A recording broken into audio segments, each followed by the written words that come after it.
Great. Hello, everyone. Welcome to the Awaken Happiness Now global series. Thank you so much for being here with us today. If you're new to me, shefaliburns, new to the show, Awaken Happiness Now, welcome, welcome. If you're watching on the replay on YouTube, welcome, welcome. Please do subscribe so you can take advantage of all the current shows, all the previous shows, all the shows coming up.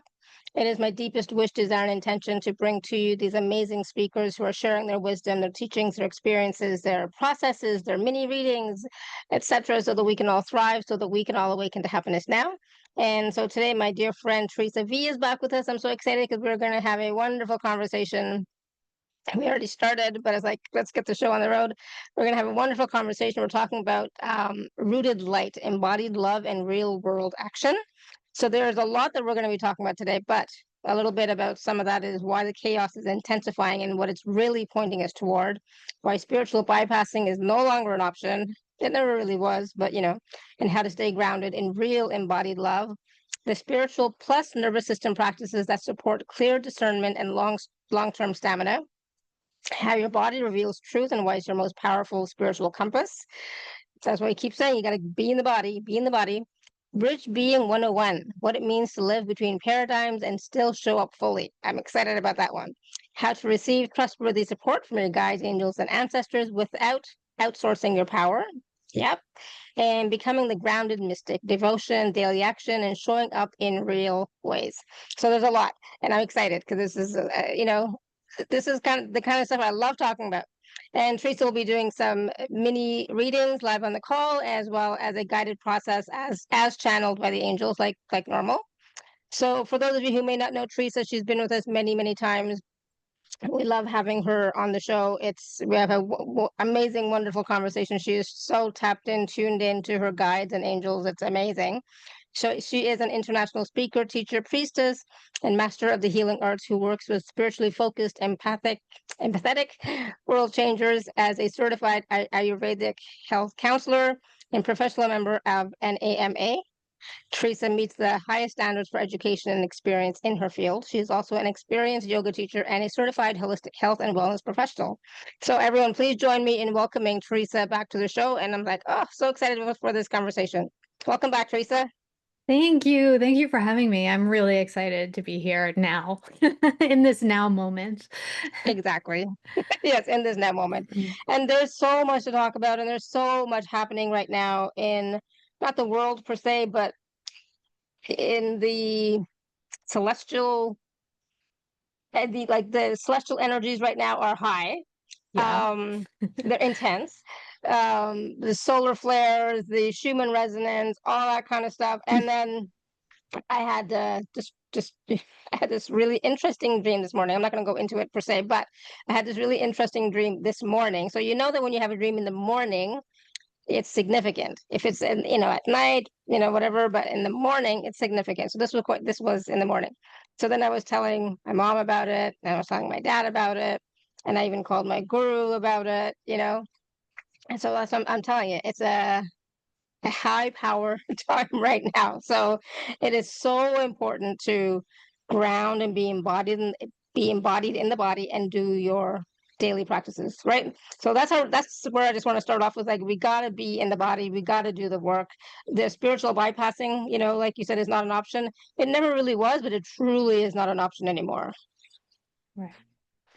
Yeah, and we can also bypass. There's a lot happening in the world, and not just the world at large, though if we look anywhere in any corner of the world, there's a lot happening.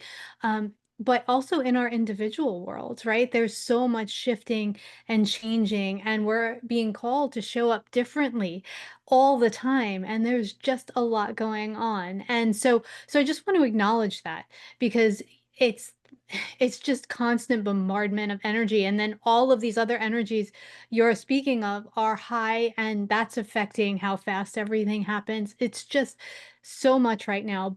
But I want to start our conversation today by saying this is the time we've been training for.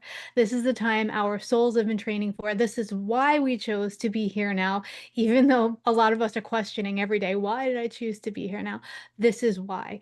You've been in training, you've been in boot camp, and so this is your time to shine. So we have to really focus on how can we shine the brightest without burning ourselves out, because that's another thing we're really good at, right? Shining so brightly and then burning out and having to rest and then shining and burning out.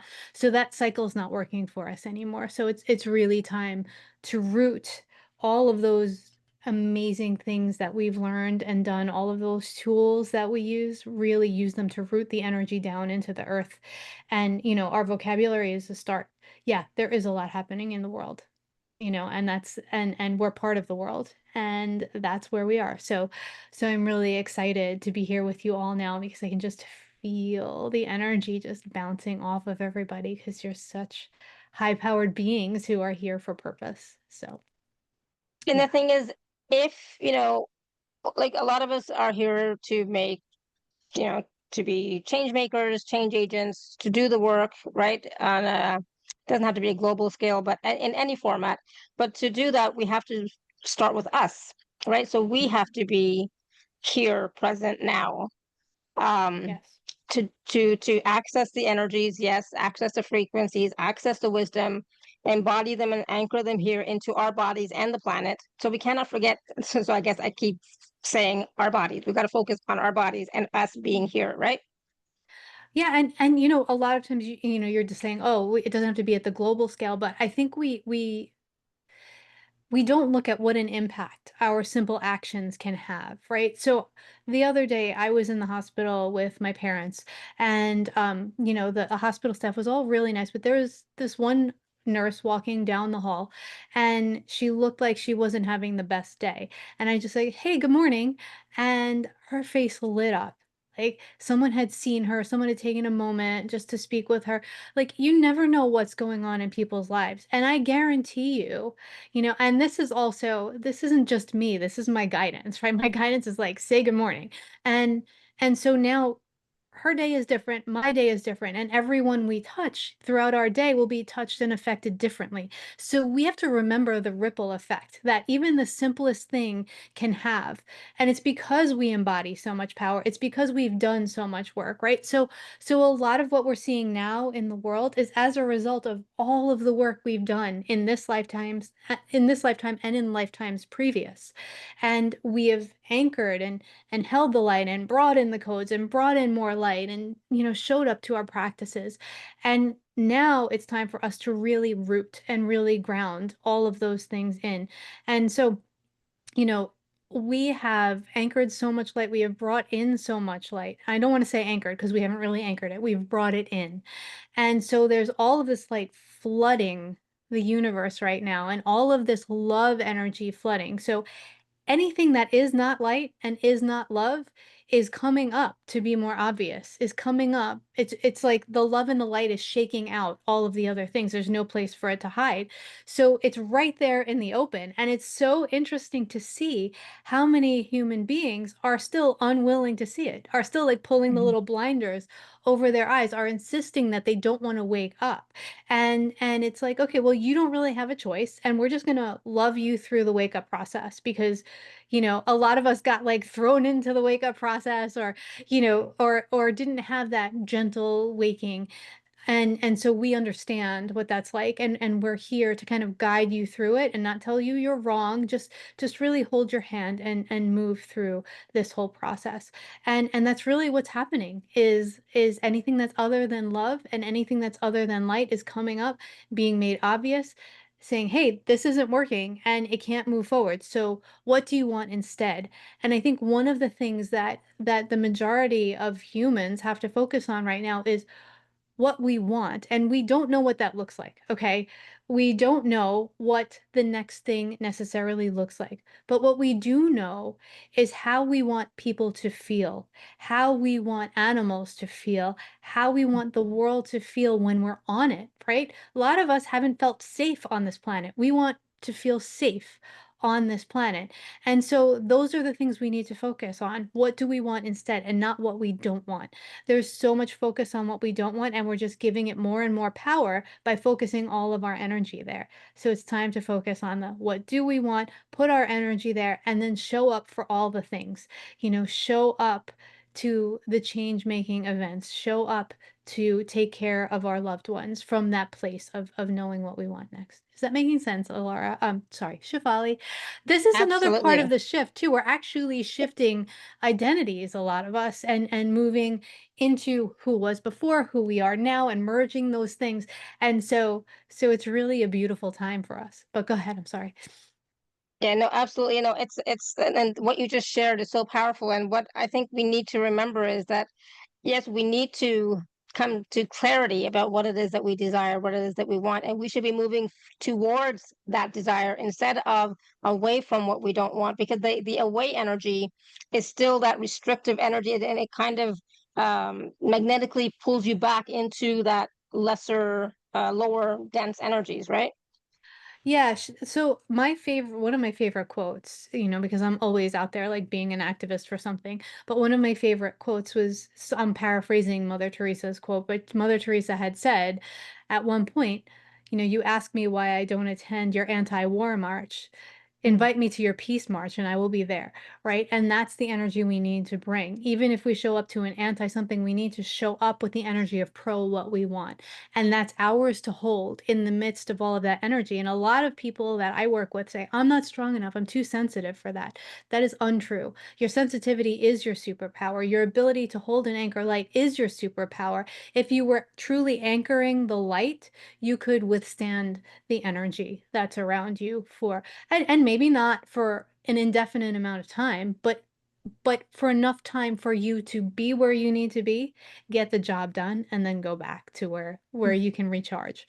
So, yeah, it's a really beautiful time for us to honor and accept our sensitivities as the superpowers that they are. We are here as the way showers for what's next. People are waking up to their own sensitivity. People are waking up to their own empathy, and they're scared to death of it. So they're running hard in the other direction, running towards hatred, running towards fear, right? Because it's more comfortable. We know what that looks like. And so understanding that will help us to sort of just say, okay, I get it. And I'm just here and I'm just going to be who I am, be where I am, and lead by example. And that's it. Mm. Absolutely. And I think you can stand for something. Absolutely. You can be an activist for something, but always, when I think about that, it's always about what is your motivation? What is the energy behind it? Are you wanting to create something new, or are you just fighting against what is? Hmm. Right. And I think when we are doing this work that we're doing, it's always important to come back to our heart space, come back to our heart space, come and be centered in our being, so that then we will have more information to move forward with, and we can distinguish and have that clearer discernment about, is this fear based, is this love based, like what are we doing, right? Exactly. And that's why knowing what you do want, so if you're an animal rights activist, knowing how you want the animals to be treated and to feel living on the planet, right? That's your motivation. But, should your motivation be what happened to a certain animal and like the mistreatment of that animal, like you're coming at it from a little bit of a different perspective. So it's really like, okay, how do we wish that had gone instead? And let's focus there, and really move the energy there. And there's just so much change happening right now, so much that is being brought forward for change and for examination, that there's endless opportunities for us to kind of figure out what it is that we feel called into. And one of the ways that we do that is to really pay attention to our body. If we're reading something or we're watching something and we feel that like punch in the gut, we really feel activated by what we're reading, that means that we are part of the solution to that particular problem. And we may not know how, we may not know what to do, but that's what your prayer and meditation is for, right? That's what all your spiritual tools are for. Because by getting quiet, by really turning to the divine, turning inward, we can figure out and listen to the nudgings of, okay, this is what you do next. Because the awareness is one thing. Then you have to accept, okay, I'm aware that this is triggering me. I'm aware that this is something that I might be here to change, the acceptance of that. And then you'll be guided to the action. And you'll just feel, okay, this is right. This is the action that I need to take now. You'll just know it. And a lot of people have been asking me, like, why do I feel so disconnected? I used to feel so connected. Why do I feel disconnected? Well, how much is going on in the world? How much is going on in your personal life, right? Like, how much energy is coming at you all the time, every single day, and how fast is it moving? Where is your nervous system? Like, if our nervous systems are all revved up and we're in fight or flight mode, we cannot receive our messages. We can't become still enough to be connected. And that's a large part of why so many of us are feeling disconnected, because our nervous systems are just like kind of at the edge, right? Like they're starting to misfire. And they're like, yeah, I always picture it like, on the cartoons where you would see the robot like short circuiting, kind of like that. That's what a lot of us are experiencing. So really making the time to relax and reset, just to give you a quick example, like tonight I was supposed to be going to a march, and that was part of what I was guided to do. And this week has been really stressful. We've had a lot of care that we've had to take of loved ones, and because of that we've gotten less sleep, so I really felt in this morning, what does my nervous system need? And my nervous system is like, I need to go to the beach. So tonight I will be eating my dinner on the beach and just resetting my nervous system, because that is how I can best serve in this moment. Going someplace else and getting further depleted would not serve. So it's just really about allowing yourself. Also, you're disappointed because, oh, I can't show up for the thing I really want to show up, but that's working from here. When we work from here and we listen in, it's a whole different thing. And we need to really pay attention to our self-care now, because that's the thing that's going to change the world, right? Your self-care allows you to show up as your best self, and you are here to be the change that this world needs. No one's coming to save us. We are here to save ourselves. And it's a beautiful thing, because I have such chills, because I can feel all your guides and your angels and the divine working through each and every one of you. So you have an infinite supply. And so I just feel so blessed to be here with you all, because it can get lonely at this moment in time, not knowing not knowing where the others are. Yeah, absolutely. And I love that because, it's about honoring your body, honoring your system, honoring who you are and what you require. I mean, everybody knows my nervous system was shot for a few years. It's finally, Happens. yeah, I'm finally doing good now, right? But, I was like beyond coping and all that. When I was like, I was drowning. Anyways, Mhm. but the Yeah. thing is, when you are back to, and this is not about being selfish, it's self-interest, but self-interest in the form of when you can take care of yourself, you have more of you available to serve or to do the work or to be here for the collective or to be here for your community and clients and people, everybody, right? So, for me, like it all starts with you. If you are not, feeling 100%, you can't give 100%, right? So if I want to give to my community, I need to be, 100% here now, full on, right? Instead of just 50%, which I felt like I was for a while. Right, and even still, I was still giving, I was still doing blah blah blah. I was pushing, but then I would crash. Then I needed to like I need a break. I just have to sleep. I just have to rest. I have to do this. But because I was not taking care of the body, Mhm. and the nervous system, right? So I learned my lesson. It's like I cannot Yeah. do that. But that's been the cycle for so many years for the light worker and for the sensitive person, is that over giving 130% and then crashing, and then restoring yourself and then giving more than you have and then crashing, right? So this is the time where that cycle needs to end, where we need to really start taking care of ourselves first. And one of my favorite visuals that I've ever seen, I saw this in a workshop many, many years ago, and the person had an empty pitcher, right? Okay, this is you. You've used up everything that's inside. Now you're trying to give to everybody else, and they're pouring into glasses and there's nothing going, right? You're doing all the work, but no one's receiving any of the benefit. No one's receiving anything because you've got nothing to give. And recently, um, I saw a study. You actually need 30% of your energy when you go to bed to get a good night's sleep. Getting a good night's sleep, getting quality sleep actually takes energy. So if you are depleted when you go to bed, you will be more tired when you wake up because you will not be able to get the quality of sleep that you need. And that alone, how much work do we do when we're sleeping? All of us here, right? How much you go all over the place, but if you're not getting to the level to the depth that you can get to, you're not actually going to be able to do your astral traveling. You're not going to have enough energy to do any of that. So not only will the way you show up when you're awake change, the way you're able to show up and do work when you're dreaming will change. So just really, really important to remember that. Absolutely. And when it comes to the nervous system, uh, the spiritual body, it also requires upkeep. I'll say upkeep and maintenance, right? As well as the nervous system. Um, so, can you share some nervous system practices that you do to help us so that we can move forward, honoring our nervous system as well? So, like, I'm a doer, right? I do. I push. I put my needs on the back burner, like way back. Like, I'll get to myself later. I'll deal with me later. I'll be fine.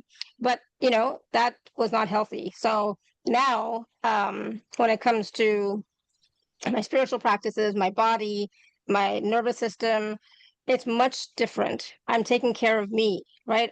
I'm doing the work, meaning I'm focusing on my emotions, my nervous system, my physical body, my spiritual practices, um, all that kind of stuff, and resting when I can when poor Neo is not, when he's fine, it's good. I have a Hmm. good night's sleep. When he's not Yeah. so fine, that's okay, right? But it's so important for me, especially, to get at least 8 hours of sleep. I need it, and if I don't get it, I'm like exhausted the next day. I'm cranky. Like, my body needs that, but it's not just the body that needs the rest. And you just talked about that.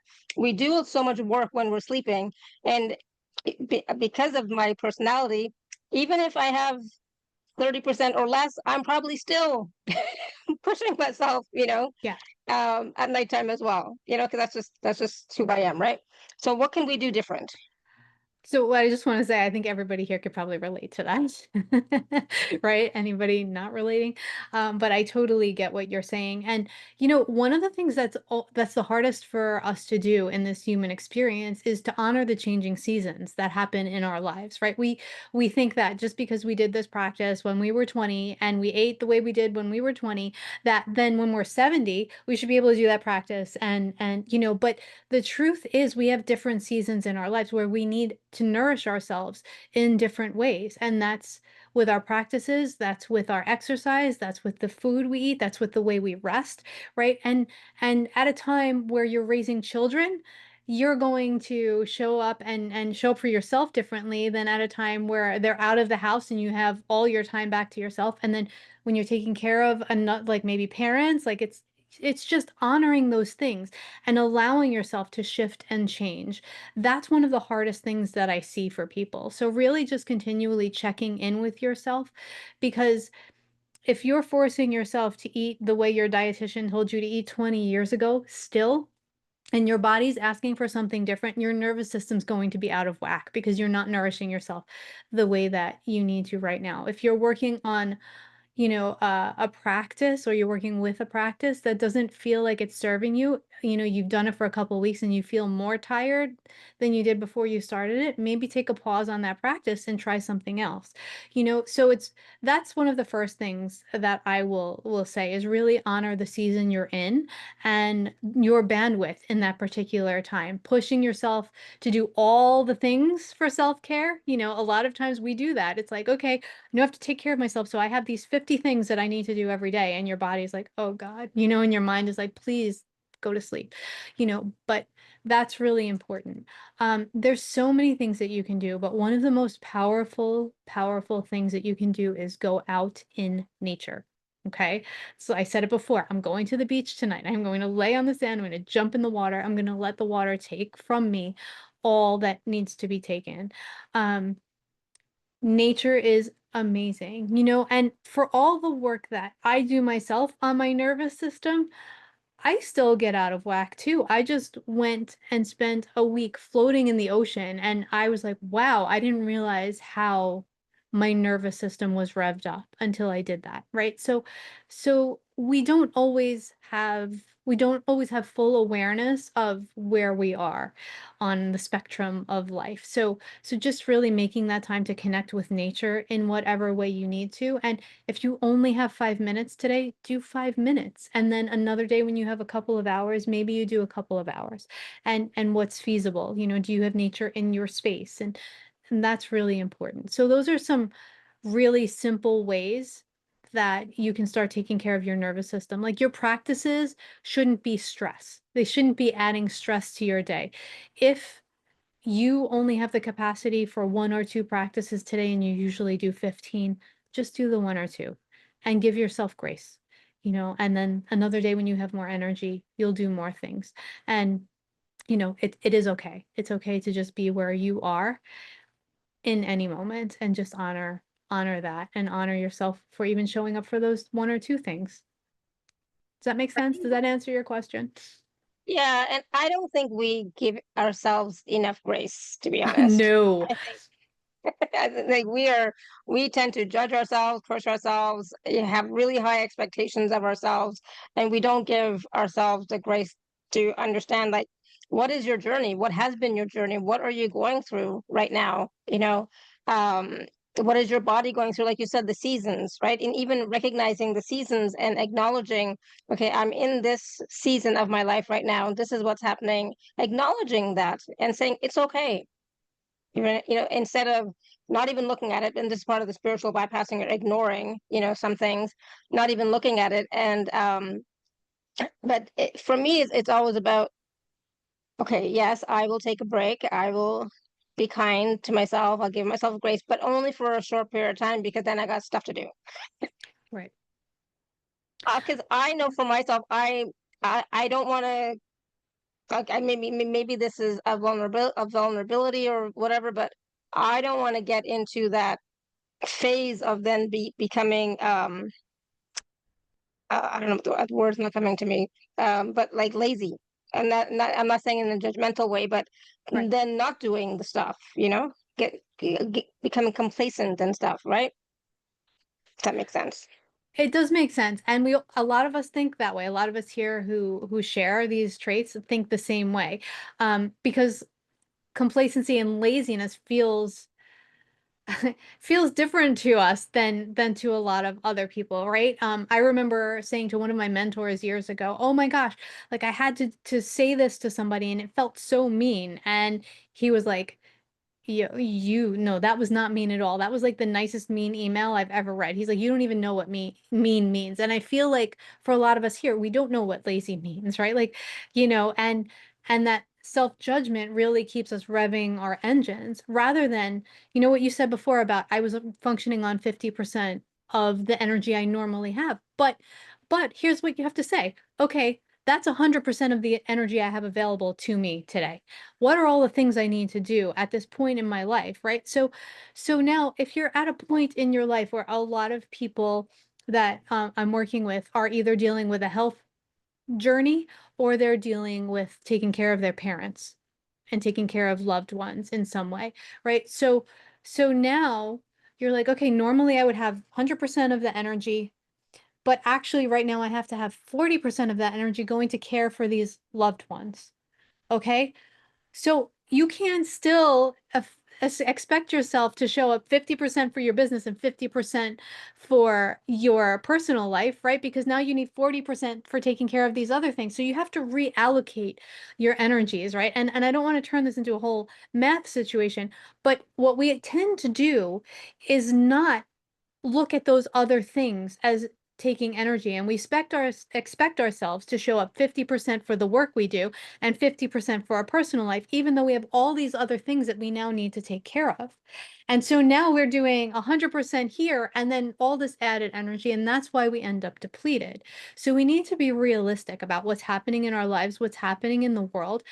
For a lot of people, even just going online right now, reading the newspaper, watching the news, takes a lot of your daily energy, right? And you have to set boundaries around a lot of different things. So, boundaries, the B word.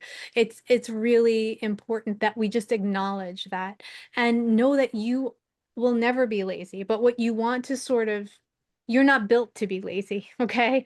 What you do want to do is stop the cycle of overgiving and then being flat on your couch for 2 weeks and then overgiving to make up for it and being flat on your couch. What you want to do is acknowledge, I only have 50% of my energy today, but that's 100% of what I have. What do I need to do? And how can I take things off my plate just for today that don't need to be there?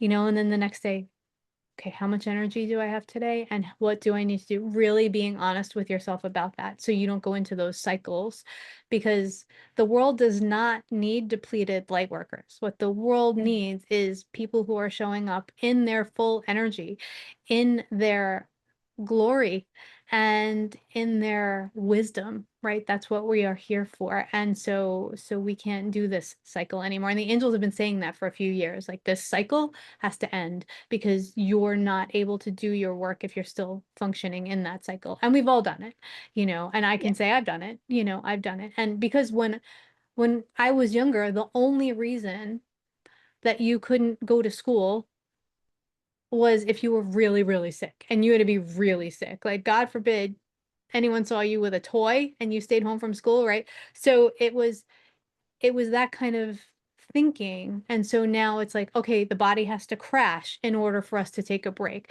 So no, that's not the way it is anymore. We need to be proactive about what does our nervous system need and let's take care of it, you know. Um, yeah, and just really listening in, really listening in. And it's about listening to the body. The body's always giving us messages, always Mm, giving us signs, right? It's about listening to the body. But in order to listen to the body, you have to get present in the body. You have to be still a little bit, get it out of your head, stop mhm. doing as much, and just be present and listen to the body and ask the body questions as well. So I know for myself too, the body has been very helpful for me, and I don't always listen to it. That's, even when it tells me stuff, but it's like, I gotta, I gotta. But it is a wonderful compass for us to show us what's working, also show us what's not working and what needs change, right? Exactly. So, I'll give you a real quick example. Last night I was watching something on TV and they were making chili. And like my body was like, oh my gosh, chili would be so good right now. Right. And I'm looking at it, I'm like, well, chili's not a summer food. And so you go right into the head, right? And then I said to my body, okay, obviously you want chili. What can I eat to counter some of the extra warming effects of chili? And my body was like, salad. Right. So today I made chili and I had salad. So and I made like a sour cream, a vegan sour cream to go with the chili. So it, listening to that, my body needed something. I'm not going to fight with it. I'm going to give it what it needs because my body needs to be well sourced for me to do the work that I'm here to do. And so it can be as simple as that. Like, what is making you salivate? That's what your body needs. So just just really listening. Yeah, absolutely. And so I was really interested in something that you wrote around bridge being. So bridge being 101. We are at this time, a lot of us are, we it's kind of like we fluctuate between realities, paradigms, levels, whatever you want to call it. We're constantly fluctuating, it feels like, and sometimes we don't know where we belong, right? And at those times, I always say, all right, I'm just going to give it some time. I'm just going to be with it. It's fine. It's like my body will catch up to where my energy field already is, but we'll catch up, right? So giving it that grace and time. So in that occasion, I do listen and I do that. But let's talk a little bit about that, because I think that's happening a lot for people, and they may not realize what exactly is happening. Yeah, it's a lot of times it's really hard because we're navigating not only this life, we're navigating timelines and dimensions and this right here is where all of that starts. If we're sourcing ourselves from here, so no one wants to drive over a rickety bridge, right? No one wants to do that. So you are the bridge between heaven and earth. You are the bridge between what is now and what is to come. You are the bridge between what was in the past and what is now. You are the bridge between timelines and dimensions, right? And your guides and the unicorns and the fairy, they can all work with you across those things. So when we're not sourcing ourselves, we become the rickety bridge, and our guides are like, nope, not crossing that, right? So what we need to start really viewing ourselves is that we need to be able to hold the energy of the heavens that can come down through us and ground into the earth. Just like we need to be just as present and grounded on the earth so we can pull her energy up into the heavens, because that transmutation is part of what's happening with this whole paradigm shift, with this whole movement into a rooted love-based paradigm, right? We are physically in the love-based paradigm, but all this energy is swirling because it doesn't know where it fits, if it's going to land. So the sooner we can be that anchor, be that bridge, and really ground into that as our identity, the more that energy, that frenetic energy, that confusion can start to kind of simmer down and figure itself out.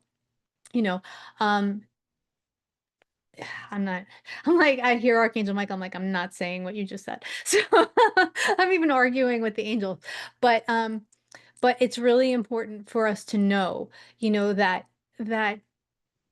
you're not, sometimes we feel out of place or we're not sure what we should be doing. Just breathe into the moment. Just breathe in those moments, because what will happen is you'll source yourself, you'll ground yourself, you'll calm your energy, and then your guidance will come for what's next. Sometimes we're moving so fast, we just need to catch up to ourselves, like what you said. All of our bodies, physical, mental, emotional, spiritual, in the past, they've moved at various rates, like a lot of different rates. And so now the invitation is for those bodies to move at rates that are closer together. And, instead of doing all the spiritual work and then saying, all right, well, I'm going to just lay here until my physical body catches up. It's like, no, we've got to bring our physical body along for the ride with the spiritual work, because we need to show up. And so this is a really interesting shift in the way we're being asked to show up. And there's a lot of resistance to this. I keep hearing over and over, well, I can't go out and do this because of this, or I can't show up this way because of this. And it's like, okay, well, if that's not your thing, then you will be guided into exactly what you're here to do. Like, I have a friend and a client who was like, well, I can't show up because I can't walk, so I can't go to that march, or I can't show up for that event. But then she got this guidance to start talking to people in her community about creating community gardens, right? And that's huge work. Just doing that, just bringing that idea out. So we'll all be guided to exactly how we can best serve when we take that moment to say, okay, I realize I'm the bridge between what's here in this now moment and what's coming. How can I be of the best service? Yeah, I love that. And that takes us to my next question about, you mentioned the guidance, receiving the guidance. It's also about trusting the guidance. One, it's, positive and wonderful and all that stuff, but trusting it and then taking that inspired action with it. But sometimes, how do you trust the guidance? Right? I think a lot of people have that challenge of, how do I trust the guidance? How do I know it's coming from a good place? How do I know that it's not a trickster, that kind of thing, right? Yeah, there's a couple of things. The first thing I'll say is when you're just really starting to want to fully trust your guidance, start playing with it, because there'll be like little things that you'll be guided to. So if you're new to this and you're kind of saying, "Okay, how do I begin?" When you get that nudging to send somebody a text, do it and see what happens, right? This is how we build our muscles. And that person will say, "Oh my gosh, I really needed to hear from somebody today. Thank you so much." And then you're like, "Okay, write it down in your little journal, right? Keep these moments to show you how you followed your guidance and it turned out well. If you're being guided to call, or to ring a neighbor's bell and just see how they're doing, and it turns out they needed something. If you're being guided to eat a certain thing and it really made you feel great. Like, all of those things, these are the little ways we play with trusting our guidance. And then if we're looking at the bigger okay, how do I know this is from a source of good and this isn't my brain trying to take over, or this isn't, an energy that I don't want to deal with taking over? Our guidance, our true guidance with a capital G, will always feel good, okay? And so I don't mean comfortable. I mean good. Like, it may feel very uncomfortable. So if you're saying, how can I best serve? And you see a vision of yourself standing on a stage talking to a million people, right? And you're like, oh boy, like that's scary. I don't even know. You might feel uncomfortable. Like, I have no idea how that's going to happen. But underneath that discomfort of the not knowing how, be like, you know what? Something about this feels really true. It feels right. Mm, I'm just gonna like let that sit, and I'm gonna trust that the steps will be shown to me, right? And so that's the thing. It's the underneath feeling that feels calm or true. It doesn't feel like it's making you question and freak out and just be like, "Oh, that feels yucky." Or, if your guidance feels yucky, it's not guidance. It's just energy that's trying to interfere and pull you off your path. So just really pay attention to, how does this feel underneath, even if it feels overwhelming or uncomfortable. And so those are the two things I would say in terms of starting to trust your guidance and then moving more deeply into full trust. But really keeping track of those moments where you did follow your guidance and it worked out really well somehow, so you can go back and use that as evidence when you want to run the other way because something is uncomfortable. Nope, look at all these times I followed in these other ways and it really worked out. Absolutely. And I think sometimes we need to remind ourselves of those experiences. So that's why it's so important to journal, so that you have that physical evidence, right? Um, Yeah, but again, it's always but the feeling. How does it feel to you, right? Does it feel good, or does it feel scary? So trust your feeling as well, right? Trust your knowing. And so exactly. a lot of us, who are on this path or have been on this path for a while, um, sometimes we get distracted, we fall off the wagon, that kind of stuff, right? So for us to be present, do our work, continue to do our work, but also focus on our spiritual evolution, consciousness growth, etc., we need to um, become, I'm going to use your word, the grounded mystic, Mhm, right? mhm. So it's great to be the mystic for sure, but be grounded in this present reality, in this present moment, in your present body, not just always just be up there, right? Yeah. Yeah, and this is coming through. It feels really important. One of the things that is really powerful for people who are on a spiritual path is knowing that it is okay to be angry at the divine. Okay. It is okay to not like something that you have to move through, to be really angry about it, even though you know at the soul level, somehow this is evolving you. And it's okay to let yourself be angry and to yell and to move through that. Those are some of the most powerful healing moments when we allow that anger to come up and out and say, how dare you allow me to go through this? How dare you? Right. And years ago I was moving through something, and one of my spiritual teachers told me it was okay to get angry. And I would, when I was driving, I would just yell at God, just yell. And this went on for about a month, maybe even more. And finally, just one day, I parked after I drove and I just started sobbing. And in that moment, I felt Archangel Michael come and wrap his wings around me and hold me. And that was the moment of healing. That was the moment I moved into the evolution of what was next, because I had fully moved through all of that energy. Had I not allowed myself to be angry, that would still be within me, and I would still feel the separation between me and the divine. You don't have to love everything you have to move through. You don't have to love everything the world is moving through. You don't have to accept it. You can be angry about it, but be honest about being angry about it. Let that anger wash through you so that you can move on to, okay, what's next? Where do I go from here? How do I move forward? Because when we when we bypass those feelings, that's when we put a wedge between ourselves and our purpose. And so it just feels really important for whatever reason that needed to come through today. So there, I trust that there are people here who needed to hear it, and maybe those people are me. I mean, obviously, I have had those moments as well in the past few years. Yeah, definitely yelling, screaming at the divine. But for me, it was like when I'm walking Neo, because then it's like, quiet, and then I would scream. I would just scream, and luckily nobody was around, right? And I would just scream. Um, and then for myself, I found always in my lowest moments, it was the divine mother who came. And I would be calling out to her in my like darkest moment. The divine mother would come, and it's that surrendering to, I this is the moment, this is what's happening, this is what I'm experiencing, just surrendering to it. So sometimes we go through both, right? Surrendering as well as screaming and yelling and getting angry, as well as just being like, sobbing like a child, right? All of that is it's real. And I think this is what we need to realize, is that all those feelings that you are experiencing, they're real and they're valid for you, and they need to be expressed so that they can come up and out and be released so that you can move forward, right?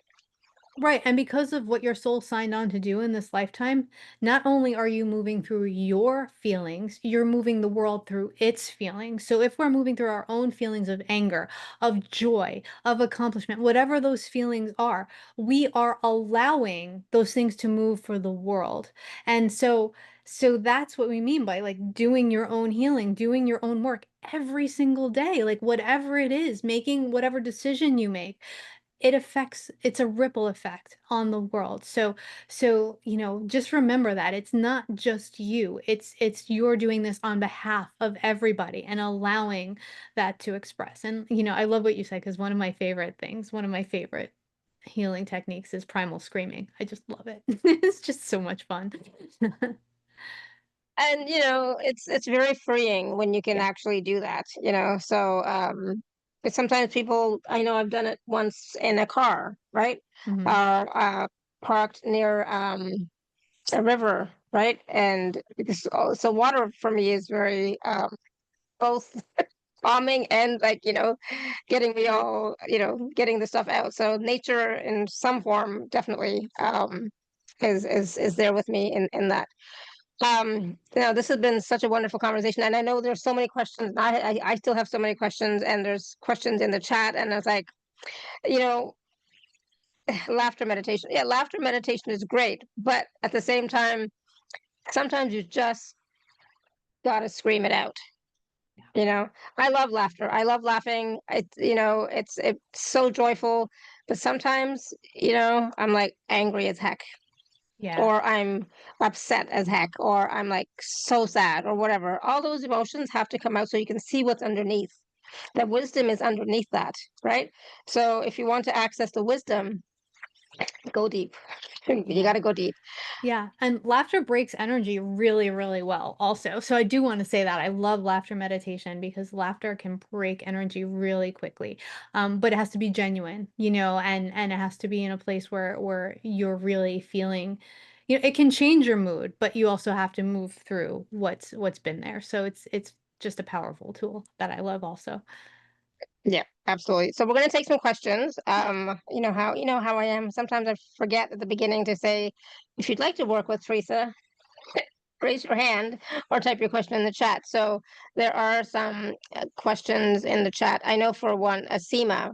I don't know if Seema can come live, but she says, I have grown. See, this is where I needed my glasses, but it's okay. I have grown bitter because of not being able to transmute the anger. What can I do? I used to be an angel. Uh, yeah, I know, I know, Seema. I'm gonna read your other one because I can't read this one. It's like the other message was clearer for me. I have grown bitter because of not being able to transmute the anger. What can I do, please? I used to be an angel, and now I am a wicked person, sometimes moving around. So not me. It's like it's not who I am. So what can she do to transmute that anger? It's not transmuting. I don't, Okay, I don't so know if you can. part of what I'm feeling, and what the angels are showing me is there's a part of you that's not feeling the anger, that wants it to just transmute and go away. So let yourself actually get angry, let the feeling move through you, kind of like how we've been talking about here. I also do feel, because that's not happening, there's more energy being attracted to you because it's kind of like in your field. So it feels like once you start allowing yourself to feel it, allowing yourself, like, whatever it looks like for you, taking like a jujitsu class, or punching a pillow, or going out and doing some primal screaming, or just yelling, because of whatever you're angry about, like whatever it is for you, to release that and start allowing it to move through your body. Then all of the energies that have kind of been, what I'm seeing, they're just coming in, like they're sitting on you, because Yeah, they're vibrating at the energy that you're putting out. Those energies will just naturally leave. So it's almost like the anger you're feeling is being amplified. I especially feel it here. So the connection that you had to the divine, to your higher self, isn't as clear as it used to be. So look, we're just going to take a pause because you've asked for some help, and I feel Archangel Michael very strongly with you clearing this. I feel Archangel Ariel and Archangel Raphael.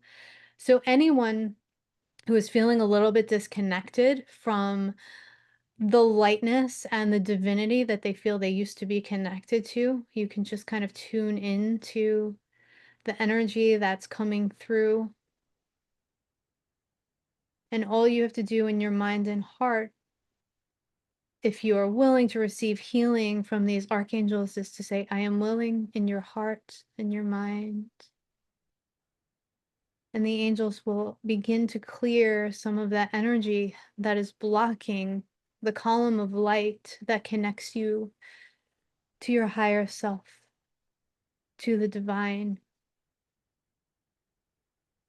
Hmm.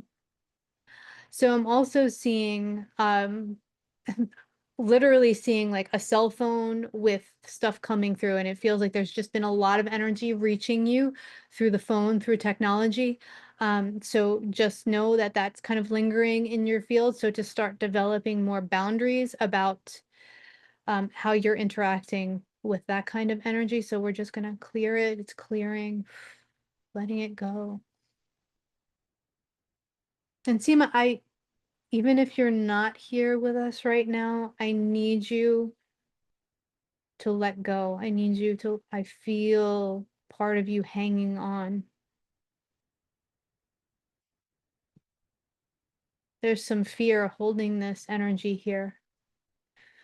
Like, who will I be if I fully let this go and bloom into? I see you as like almost like a supernova, the supernova that I'm here to be. And just know that your angels have your back. You're not going to lose your footing. You're not going to be so overwhelming to people. The shift is not going to be so overwhelming to you that you no longer know who you are. You're going to feel like more of who you are. Oof. Wow. Okay. Huge. Just clearing with that.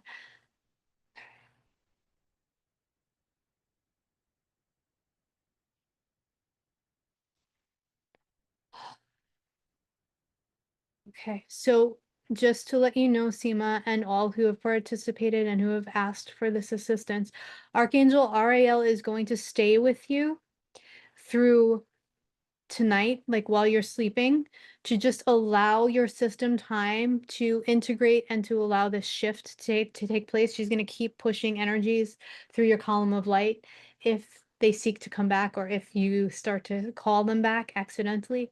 And Archangel Raphael will be there to really integrate this shift and this release.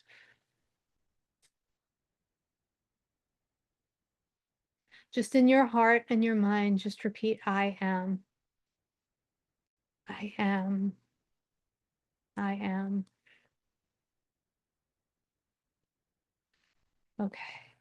beautiful. Thank you for your question, and let us know how that works for you. So yeah, she said, many thanks, Teresa, for your healing and the archangels. So true, was overloaded. So Yeah. yeah. So also go, Seema, and anybody else, also go back and watch and listen to this again so that you can truly be present for this healing process, but for the whole conversation, okay? I know it's Yeah. late for you right now, so tomorrow you can go back and watch again. And I also just want to just say really quickly, it's not your fault that you're overloaded right now. Okay? Everyone is overloaded right now. So like give yourself grace with that too, and just continue to invite the angels, invite your guides to help you clear the overload. Yeah, awesome. Thank you. So yeah, thank you for mentioning that, because I was going to ask earlier how we can ask or invite the angels and guides to help us at this time, right? To support us at this time. Perfect. All right. So we have some folks with their hands raised as well. Just I love when people raise Randy. their hands. It Oh, looks like they're waving at me. I know, right? I keep thinking Neil's here, but he's not. So okay. Hi. Randy, go ahead. Hi. Hi. The authenticity that you bring through is, is Oh, it's an activation. I sense what knowing and the altruism you're expressing with, and it, it's really good. Anyway, here's my question. I know this is not easy.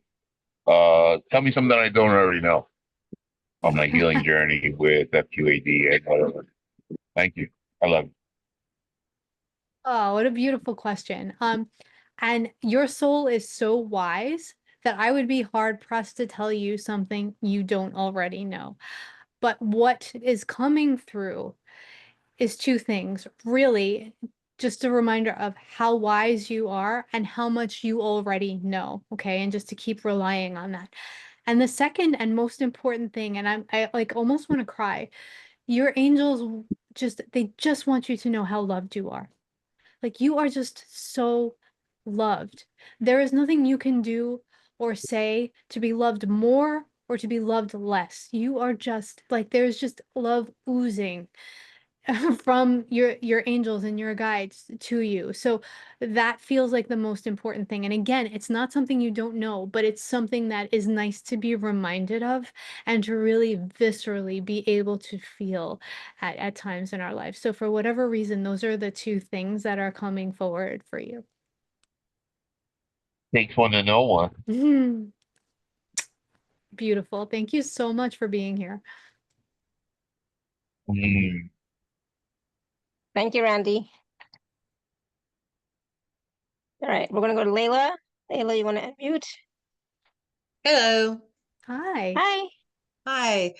Okay. I have a part, or it may actually be more than one part, who, has had some trauma and wants accountability, wants people to be held accountable. And, obviously we know that that can't happen. So that's kind of tripping me up from moving forward. And I'm wondering what the angels have to offer about that. Okay. So there's a couple of things that came through as I'm like, is everybody making me want to cry? Okay.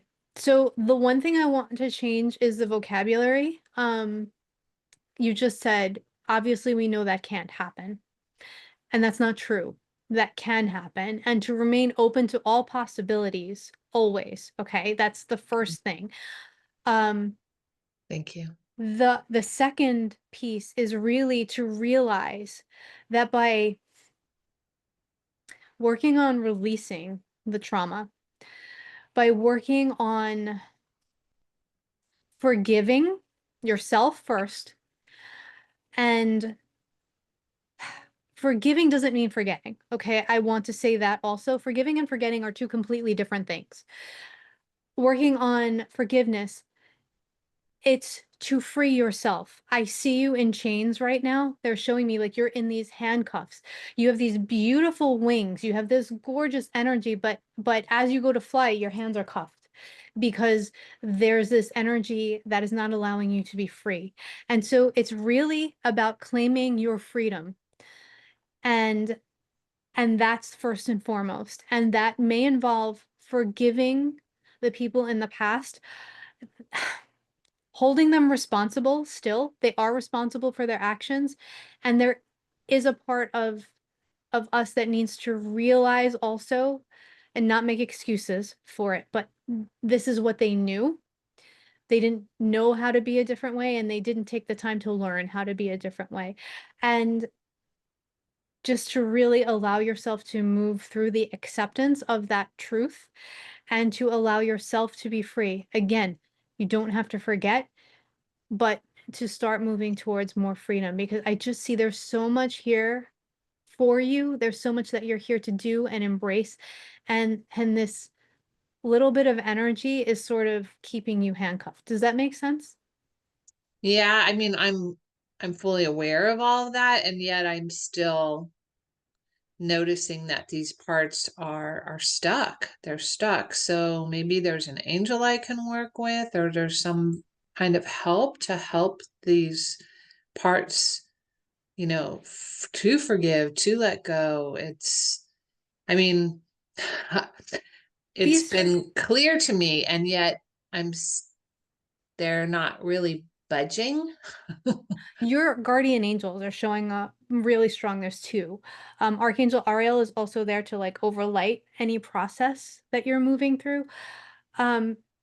It feels like these pieces that you're talking about are much younger versions of yourself. Is that true? Yeah. Okay. What the guidance that's coming through is to show up for that younger version of you as the adult that that child needed or that younger person needed at the time. Okay. So in your meditation, in your quiet moments, sit with that person, validate their feelings, and be the adult that they needed in that situation. And it just feels like there's a merging, there's a caring, there's an ability to melt into someone that you didn't have when you were that age. Does this make sense? Yeah, actually, it's a three-prong thing that came up to me. Was that what these parts wanted? One was one was acknowledgement, the second was accompaniment, and the third was accountability. So what you're saying is the first two is going to help dissolve the third one. Exactly. Um, it'll bring about the forgiveness that you'll allow yourself to have freedom without needing the accountability, and that may create a miracle where accountability comes. Does that make sense? Oh, interesting. I'm not going to hold my breath for that, but I You am going don't to need be to, open to all my because you won't possibilities. need it at that point, right? You Yeah. won't need it to move on. You will have moved on, and if it comes, it's just like, oh, how nice, and that's it. Yeah. Yeah. There you go. Perfect. Okay. Thank you for your time. Thanks, Thank Teresa. you. Beautiful. Yeah. Awesome. Thank you, Layla. All right, we're gonna go to Sarah. Sarah, it's been a minute. Hi, Hi. how are you? All right. How are you? Living in turbulent times, Yes. but mostly fine. I was just laughing at something you said earlier because yesterday I was talking to my bar mitzvah student, and his bar mitzvah portion is um, about Moses being told he can't go into the promised land. And I was saying to him, it's okay to yell at God. And, Abraham and Moses and everybody else, they all used to yell at God. But at any rate, so my question about anger, this was big time yesterday, and I thought, oi, Mercury retrograde is just starting, and I'm having communication stuff, and it's going to be 3.5 weeks. So I need to get let go of my terror having a month of Mercury retrograde. Uh, Bad Jube things happening. So yesterday I need to get my license reviewed, and because I'm over 70, I have to go in. And so I was encountering all the problems that we have with voicemail not getting through, people who build websites not realizing there is a terrible glitch that really makes people crazy. And I was encouraged after the call, oh, put all those things down in the message thing. And I said, you know, it's really not my job to fix your organization, but I do clearly see these two big problems with what you have got here. You know, just rejecting my signing in without telling me that you've changed your password rules so that I couldn't address it. Anyway, I get so angry. I really get to the point of tears, especially after it's taken me 3 hours to try and get an appointment. And so this is just something that drives me crazy. Generally, um, I don't get angry anymore. I had a really angry husband, and yesterday in the park, two guys came and sat down within 2 feet of me, you know, like not even an arm's length away, and started a really loud conversation in a big field where there really weren't many people. And I turned around and said, could you please talk more quietly? And one of them just lit into me. Man, I had pushed his buttons big time. And he started calling me a Karen and saying, is it the melanin in my skin? I said, no, no, it's really about our being too close together. Don't you want some privacy? But what was remarkable to me about it was that I did manage by asking him a few times, why are you yelling at me? Why are you shouting at me? Why won't you let me get a word in edgewise? To realize how much I had changed, and did manage to steer it back to a conversation and an easy solution without buying into that. So that's one example of like, okay, that was great, and still feeling shaken. And but the other thing about being so frustrated with the world as it is, and when things aren't well defined or done smartly, it really it's I that really pushes my buttons, which tells me that I must judge myself for that, for not doing things as well or perfectly as I can, and trying to learn from each thing. But do the angels have any Yeah. information for me? Oh yeah. So it definitely feels like this is an earlier in life thing that you've carried with you, this sense of judgment, especially around perfectionism. Um, so there's a piece of that which seems to exacerbate, like when things are not working properly, this energy comes in and makes it worse and starts you spinning on the hamster wheel of, energy. And then before you know it, you're on this thing for like 3 hours. So that's the first awareness piece. What can I do? Um, it also, what I'm seeing as you were expressing your experience with, trying to get all of this stuff sorted, is really just say, okay, I'm revved up right now. I am getting into this energy. I need to walk away. I need to walk away. Whether it's 5 minutes, go get a glass of water, or you need a half an hour break, like whatever it is, walk away, reset, and come back to it. And in the interim, call in Archangel Michael, especially with tech stuff, with phone stuff. Really great help. Like that's one of Michael's little known secrets. He's really great with tech, and really great with those kinds of things. So you reset your energy. So, because what happens is we start to constrict, right? And we're normally these people who have worked to really be open and bring in this energy. And when we get frustrated and aggravated and judgy, we start to constrict. And then the universe can't conspire to help us if we're like this. So, what we want to do is get ourselves back to a place where we can receive the help, where we're open, and then go back in with Mikey and see what happens. And so those are some things. The first is the awareness piece for energy for you to work with, and the second is what you can start to do about it when you feel yourself getting tense and constricted. Okay, I did have a bodywork session in between the first round of phone calls and the second. Um, and Nice. I will do that because I would really like to, and I've got one other situation I'm dealing with where I said, but you didn't say that. I had to do that by that date. Here's your email. And where I become so frustrated with them. So I seem to be calling in a lot of them. So I will do that because I would like to call in none of these stressful situations. Right. And as soon as you can release the judgment piece, then you won't need the lessons anymore. From your mouth to God's ears. Thank you. Awesome. Thank you, Sarah. That was so brilliant. And I think we can all relate as well. So thank you. Yeah. Yeah. I have those moments sometimes too. And I did not know that it was Mercury retrograde. So I'm gonna take that out of my head and put it away so that I just you thinking know the same thing. I'm like, nope. like, I don't need to know. All right, Tina, see, we're gonna take just a few more quick questions and then we have to move on. So Tina, what is your Hello. question for Theresa? I'm sorry.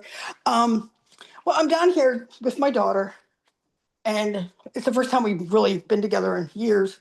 And she has a 7-month-old, and she's trying to learn how to be a mom, and I'm trying to learn how to coexist. And I'm just having a lot of pressure or a lot of triggers, I guess. And I would like some kind of guidance from my angels just to get me through this, get us through this in the right way.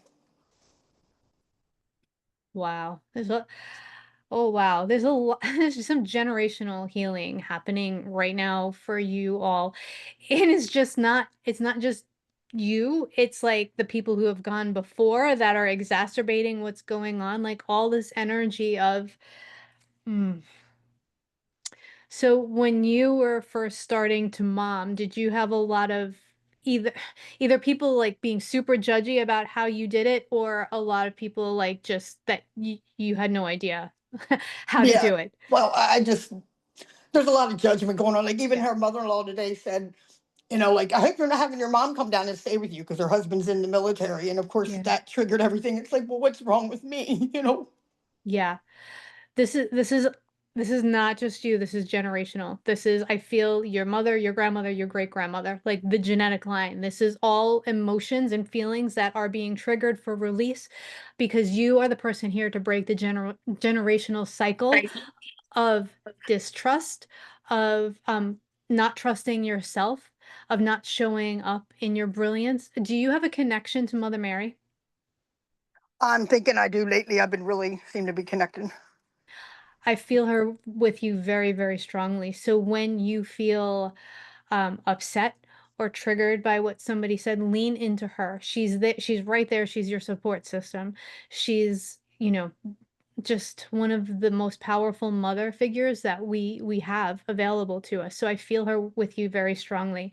And I see this beautiful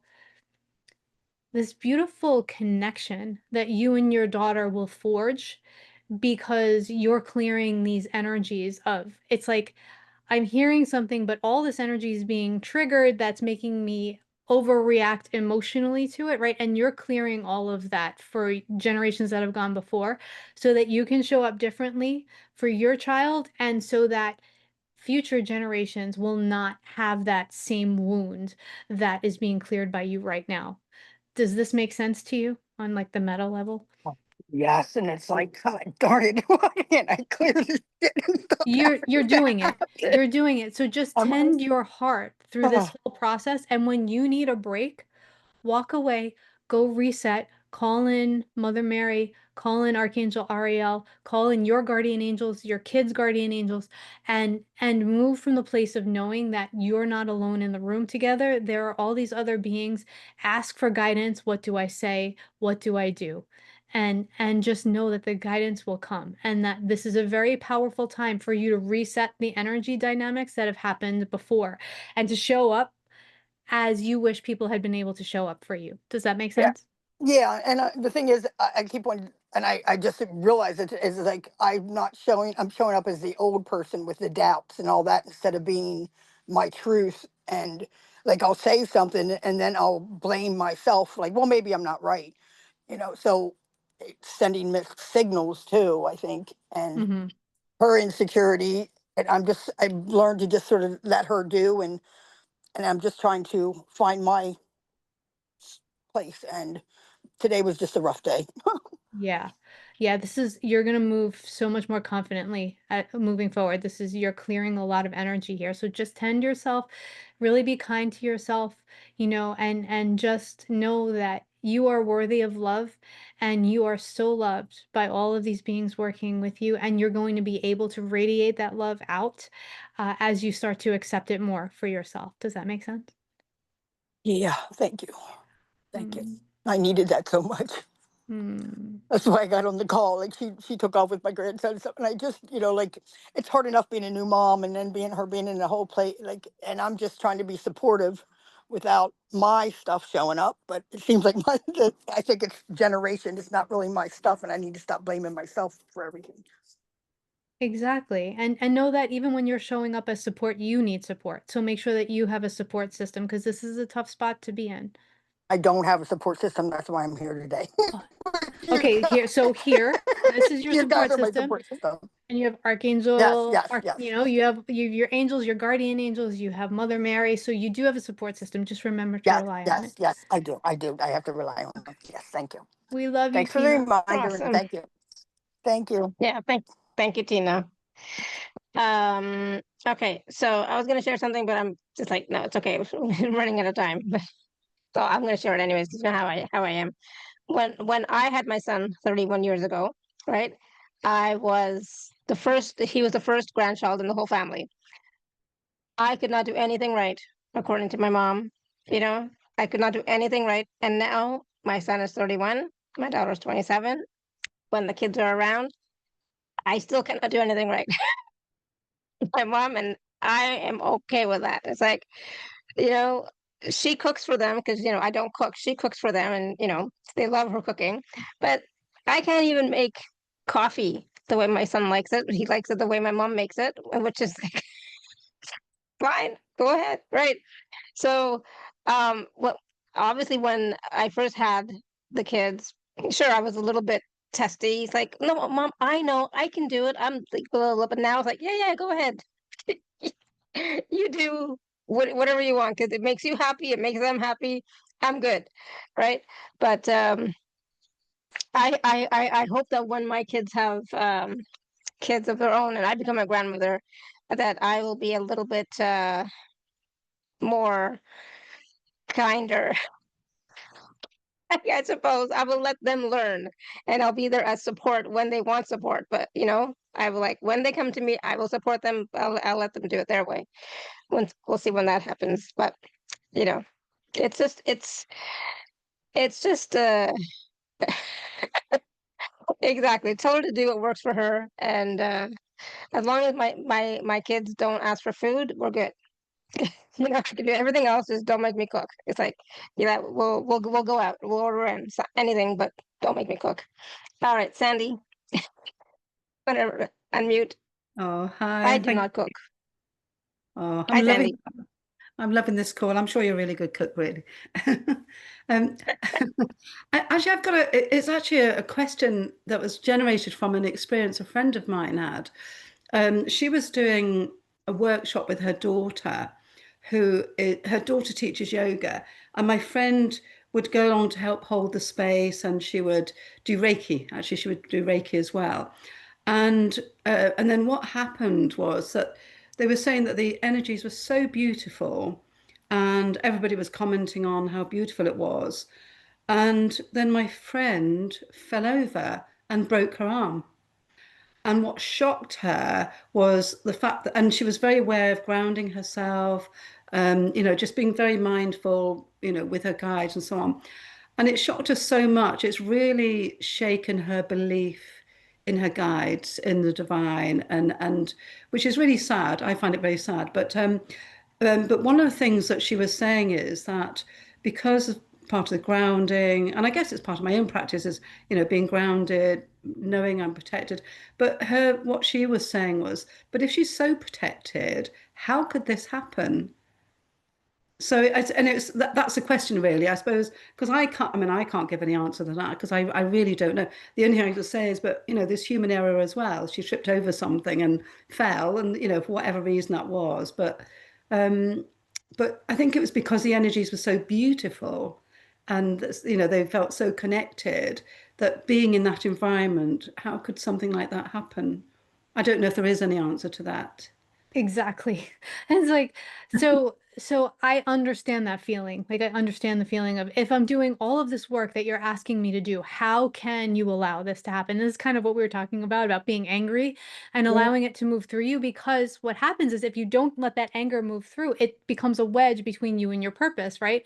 So if your Mm. friend is holding this gorgeous energy and now she's got this anger and she's Yeah. questioning, she's not going to show up and do her purpose, right?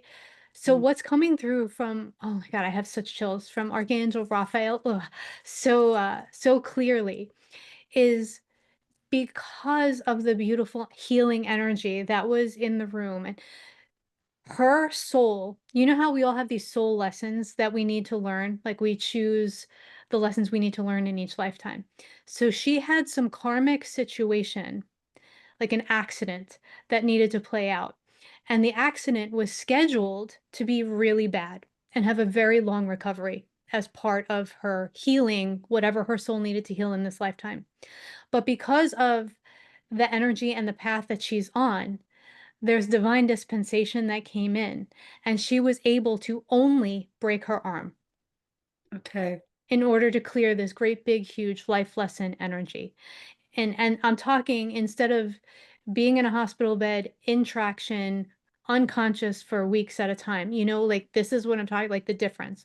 So Yeah. they want her to know that it's because of all the healing that she was able to heal so much of this karmic path, but that she still needed to experience something to clear the energy she had asked to clear. And so it was a much lesser version of what could have happened. And so knowing that and feeling from that place may actually help her to kind of shift her perspective a little bit. But tell her to connect with Archangel Raphael when she's ready, and it feels like more information will be given given to her if and when she's open and ready. But she doesn't have to be any certain way right now. If she's angry, let her be angry, let her just move through it. But Yeah. they're just showing me that, and if you feel that it will help her and she's open to it, you can share the information or not as you need to. But Oh, I'll definitely share it. I yeah, mean, that's beautiful. Thank you. And I did say to her, I felt that it could have been a lot worse than it was, but I couldn't give any explanation why I thought that was. So that really, really helps. And I think it's just a shame because I think some months ago, about 2 months before, she didn't have a full stroke, but she did have potential stroke because she had a sudden a bit of blindness, but it came back. It came back, and she's just got a little mark there. I think it was a little blood vessel. And I was saying that could have been a full-on stroke. And so I think I think it's that because of having done so much, and she does do so much. Um, so she's that I'm sorry for interrupting, but she's also here to show people how much this Reiki energy, how much this healing energy can actually work and shift your experience. So the fact that she healed so quickly from that, and yeah, and watch what happens with her arm if she allows the energy to work, right? She is here to be a living example as well of what can happen when you really embody your purpose and embody what you're here to do. and that just makes so much sense. And also to tell you, 5 weeks after breaking it, it's fully healed, and it was actually at the top of her arm. And the consultant was saying, "I don't know what you're doing, but carry on doing it." So, what you're saying is absolutely right. So, thank you. That's Thank really you. reassuring. Thank you very much. I'm giving you a Yeah. hug, and give one to your friend for me. Thank you. Giving you one as well. Thank you very much.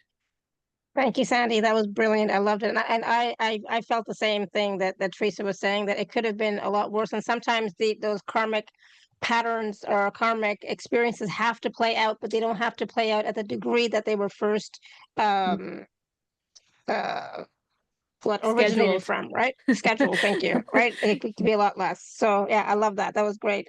And I shared this before a long time ago. My son, he was supposed to have an accident, I was told, right? He was supposed to have an accident.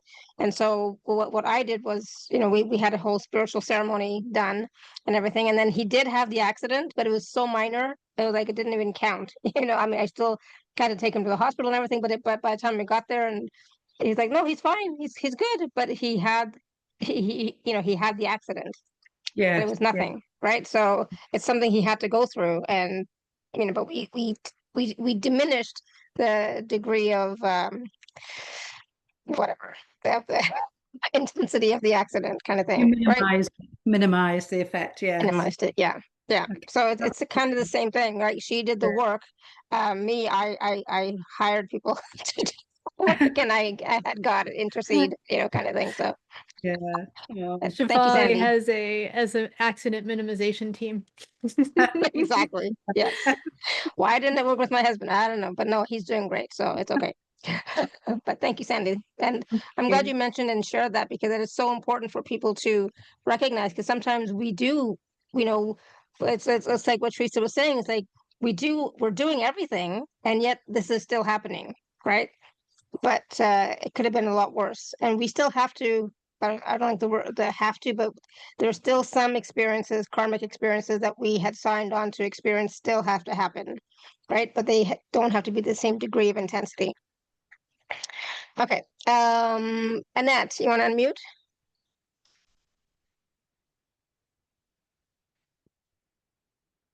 If you're still there. Yes, no, maybe so. 1, 2, 3, 1, 2. Hello. Oh, there she is. Yeah. There you See, are. that always works. Hi. Hi. Hi.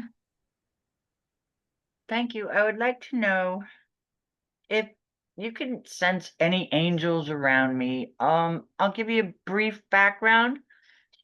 I'm 68 and I had no religious upbringing. And 12 years ago, I got a PC and I started listening to telesummits, and I was interested in, oh my gosh, all of the realms available. And I just want to know, in 2012, I yelled at Archangel Michael. I don't even know who he is. And what happened is my mom suffered an accident, and I said, before the accident, I said, "Oh, can you get me out of here?" My mom suffered an accident, and I became her caregiver, so that worked. And now I just want to see what you can see happening around me with any, I mean, I don't know how to describe it. I Do know you they're there, but I'm not religious.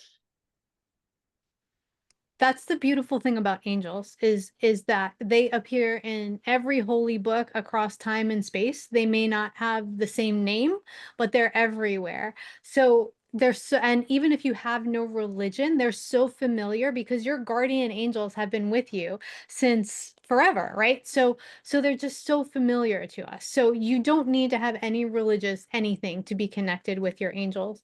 So for you, I see 3 distinct guardian angels with you. 2 that are sort of assigned to you based on where you are in your life in this lifetime. And then the third one, and I'm using the term angel, it's really like a guardian soul. It feels like someone, it feels like a masculine energy of someone who left this life young. Either the pregnancy never came to term or he died young. So do you know anybody who you loved and lost at a very young age? Like I would say 20 or earlier. Yes. Okay. I had a miscarriage. Okay, And was it I thought he was a boy. okay, that's the third energy. So that's one of your guardian spirits right now. And that spirit wants you to know that he's always watching over you, and to also understand that that experience was part of your soul contract together. You had gone through lifetimes previous of loving, like your souls love each other so much that you've helped each other grow through your lessons and your karma, and your karmic assignment this time was to be together for that duration, but to not have him actually take embodiment. Does that make sense? Yeah. Okay. Yeah.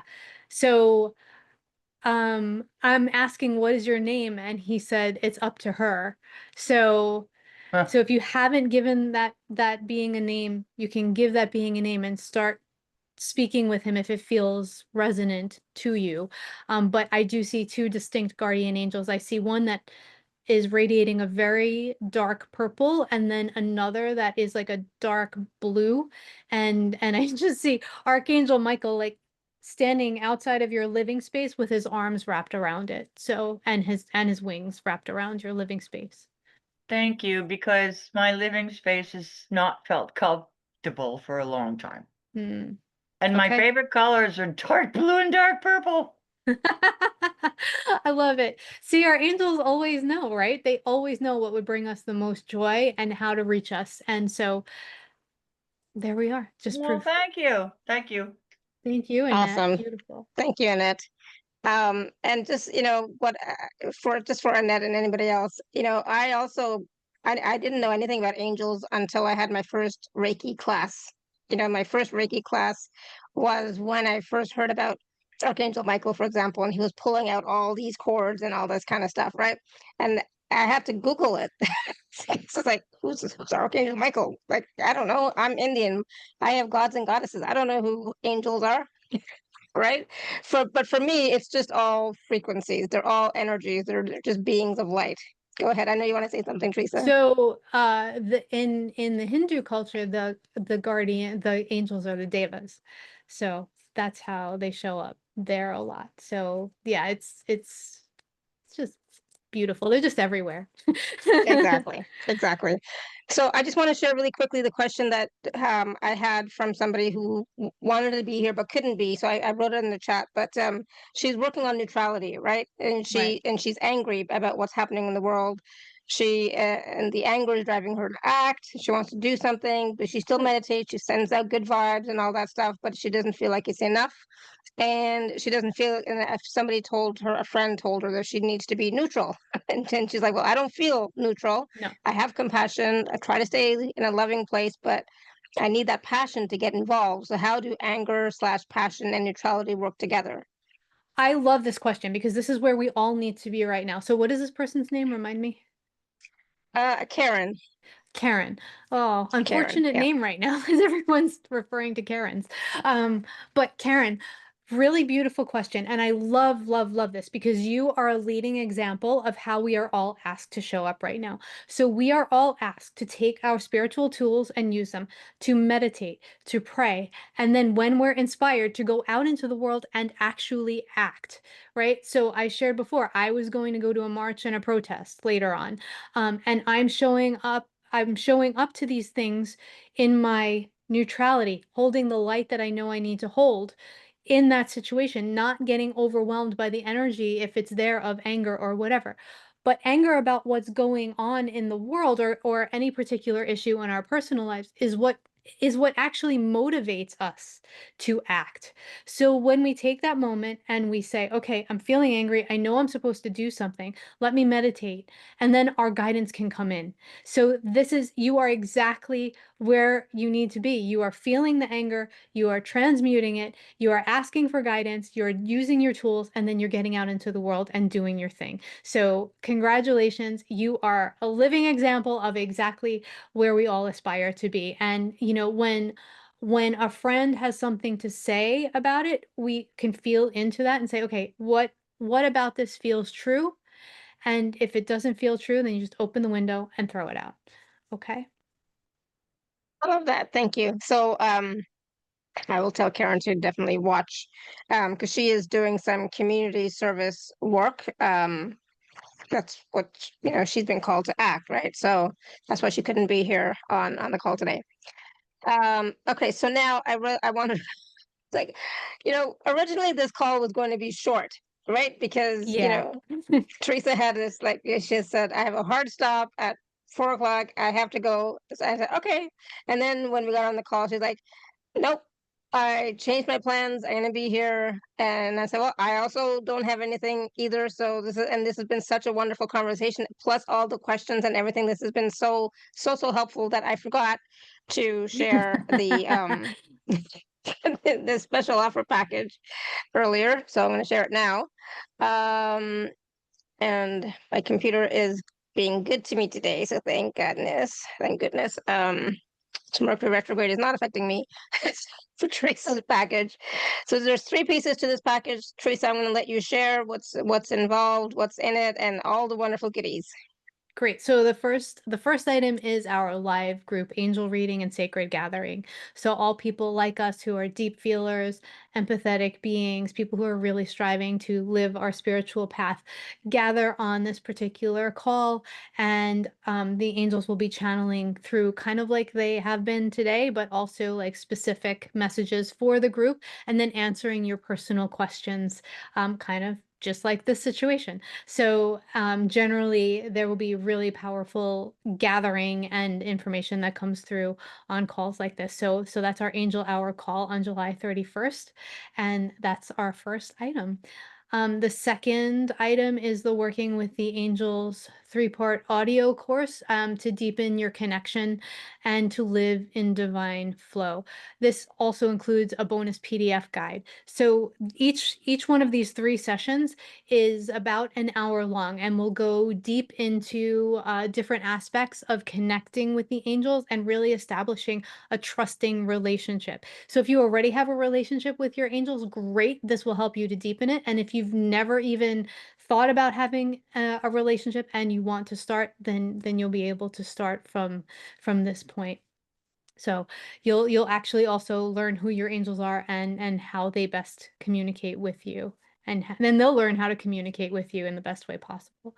And then the 3-part, the Embodied Love Meditation Pack. So it's a 3 meditation journey. And these meditations you can use whenever. They're not super long, but they're really powerful. And that's how the angels like to do things. So one is about 17 minutes. Another is about 28 minutes, and another is 16 minutes. So it's the Sacred Vessel, honoring your body through love meditation, the Embodying the Power of Love meditation, and Never Alone, a meditative remedy for loneliness. And that's kind of what we were talking about a little bit today, is we all have those moments of not feeling like we have a support system, or, not feeling connected. And so this particular meditation will really, really help us in those moments. So it's a powerful meditation package that you can use as much as you want to, whenever you need to. And they will help your nervous system. They'll help you to open your heart, and they'll help you to become more receptive to the messages and the purpose that you're here to serve. Beautiful. I love it. Thank you.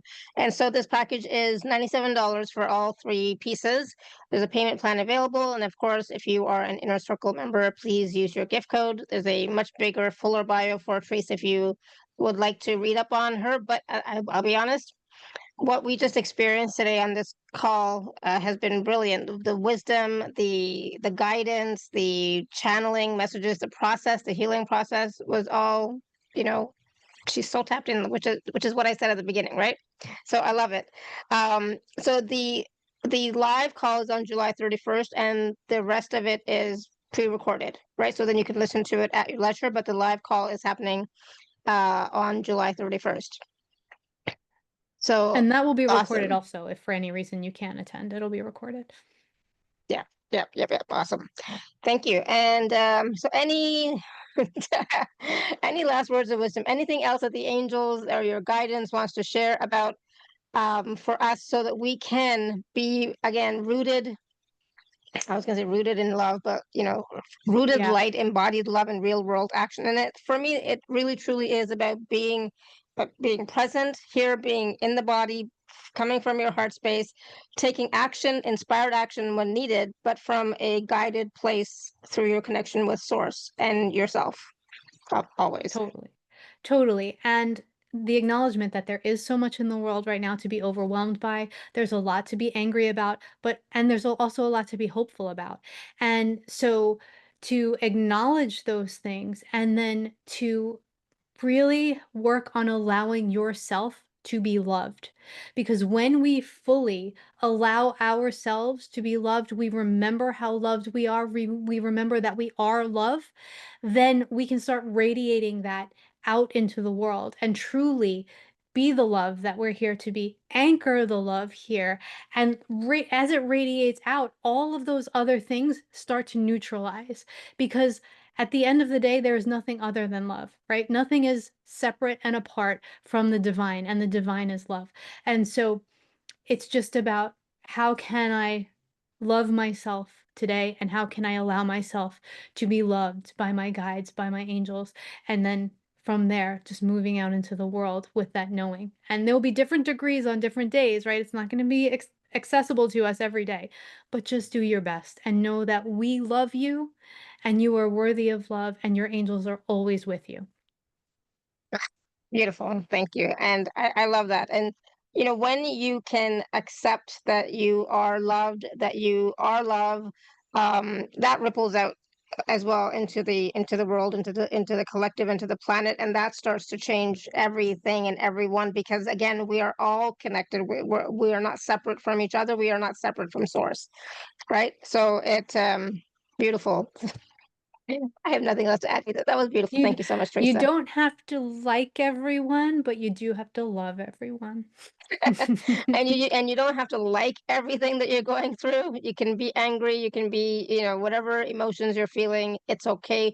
But it is important to express them in a healthy way, express and release them so that you can move forward in your life. Right? I know sometimes, it's hard, but do the best you can and know that it's okay. There's no judgment around being angry. There's no judgment around sometimes not feeling like you're enough. There's none of that. Again, you are so loved all the time, which is what Teresa's saying, no matter what. So right, so there's no fear there. So thank you. And thank you, everybody, for all your questions, comments, feedback in the chat. Thank you. You're also wonderful. And yeah, Teresa, I absolutely love talking to you. I wish we could do Same. this more often. I love our conversations, and your healing was brilliant, and your guidance from the angels was spot on, exactly what people needed. So thank you. Thank you. And thank you, angels. All right, everyone. So I will have the recordings out in a little while. Please do go back and watch and listen. Please do take advantage of Teresa's special offer as well. It will be transformational for you. And have a great weekend. And we'll be back next week. I don't know when. Don't ask me when, but we'll be back next week. Right. So thank you so much. Until next time, may you continue to be blessed with an abundance of joy, peace, love, happiness, prosperity, and radiant health. Bye for now.